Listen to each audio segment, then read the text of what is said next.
మంచాల కార్పొరేషన్లోని 27వ డివిజన్లో ఈరోజు చివరి రోజు ప్రచారం మాత్రం బీజేపీ అభ్యర్థి జిట్టవేణి రేణుకా పరశురాములు ప్రచారం చేస్తున్నారు.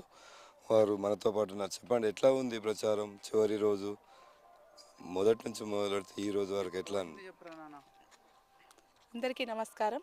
నా పేరు జిట్టవేణి రేణుకా పరశురాం. నేను మంచిర్యాల కార్పొరేషన్ పరిధిలోని రగన బలపరుస్తున్న బీజేపీ అభ్యర్థిగా పోటీ చేస్తున్నాను.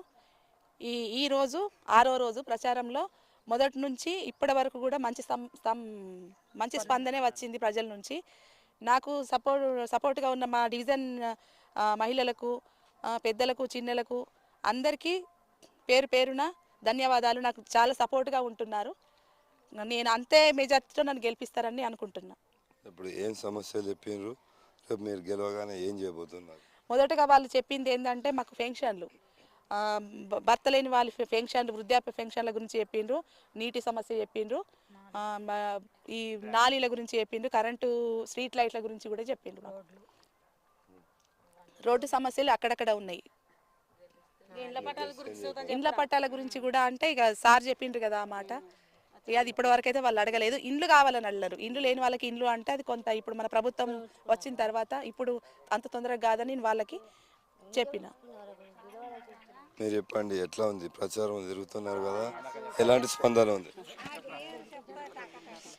27వ డివిజన్ నుండి రగన్న బలపరిచిన పార్టీ కమలం గుర్తుకు జిట్టవేణి పరశురాం రేణుక కమలం గుర్తు నుండి నిలుచున్నారు.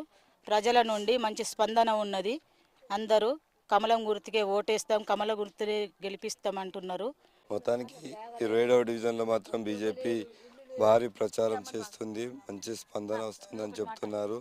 అయితే ముగ్గురు అభ్యర్థులు చూసుకుంటే మాత్రం జిట్టవేణి రేణుకా పరశురాములు మాత్రం ప్రచారంలో ముందున్నట్టుగా మనకు తెలుస్తుంది. రాబోయే రోజుల్లో రేపు 11వ తేదీన జరిగే ఎన్నికల్లో ప్రజలు ఎవరి వైపు మొగ్గు చూపుతారు వేచి చూద్దాం.